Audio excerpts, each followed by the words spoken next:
কখনো কি আমরা ভেবে দেখেছি একজন ব্যক্তি যিনি পৃথিবীর শ্রেষ্ঠ মানুষ, যার এক একটি কথা যুগ যুগ ধরে মানুষকে পথ দেখিয়েছে, তার জীবনও ছিল কষ্টে ভরা? নবী মুহাম্মদ সাল্লাল্লাহু আলাইহি ওয়াসাল্লাম শৈশবেই পিতৃহীন, মাতৃহীন, দাদা ও চাচার আশ্রয়ে বড় হওয়া। জীবনে কখনো দারিদ্র্য, কখনো মক্কার অপমান, কখনো তায়েফের পাথর, তবুও তার মুখে কোনো অভিযোগ ছিল না। তিনি কাঁদতেন উম্মতের জন্য। তিনি সিজদায় পড়ে যেতেন গভীর রাতে একটি শব্দে, ইয়া আল্লাহ, আমার উম্মতকে মাফ করে দিও।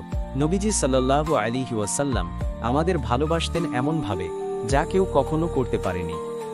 আমরা কি তাকে ভালোবাসি সেইভাবে?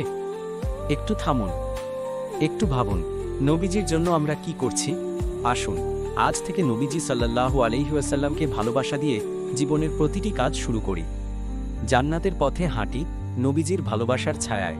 বন্ধুরা, ভিডিওটি কেমন লাগলো জানাতে ভুলবেন না। যদি একটুখানি ভালো লাগে তাহলে ভিডিওতে একটা লাইক দিয়ে চ্যানেলটিকে সাবস্ক্রাইব করে দিতে ভুলবেন না। ধন্যবাদ, সাথে থাকুন।